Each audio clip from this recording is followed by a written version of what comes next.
Friends, welcome to this Lenten video series on this Monday, the first Monday of Lent in our journey together.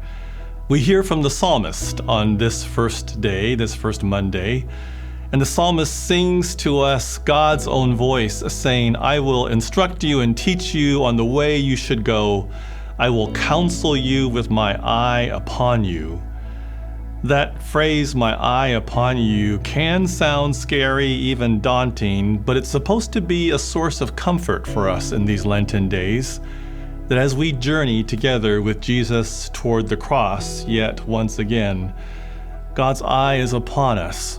It reminds me of when I was in seminary. A tragedy happened not too far away from our building there in Chicago. A young man was killed as he was darting across the street trying to get to a school bus.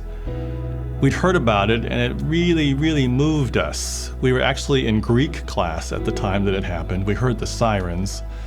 So a number of us went to the funeral for that young man. As we read about his story, at the funeral, his grandmother was there. She was the one who was caring for him. He was making all the right choices. He'd moved out of the projects nearby and was sleeping on the floor of his grandmother's apartment just so he could be safe. And then he ends up dying in this tragic accident.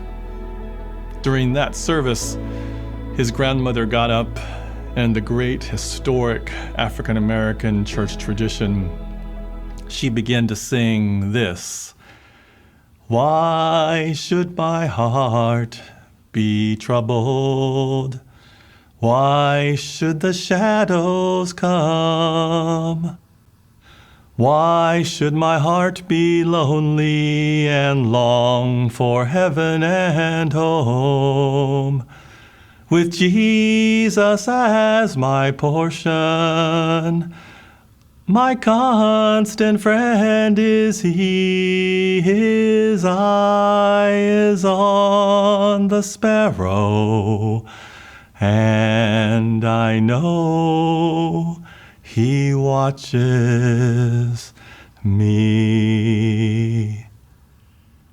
That's what the psalmist is singing about on this Lenten Monday.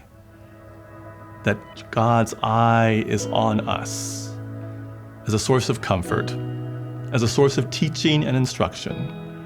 So as we move through these days, journeying with Jesus to the cross, remember this: if God's eye is on the sparrow, surely God's eye is also on you and on me.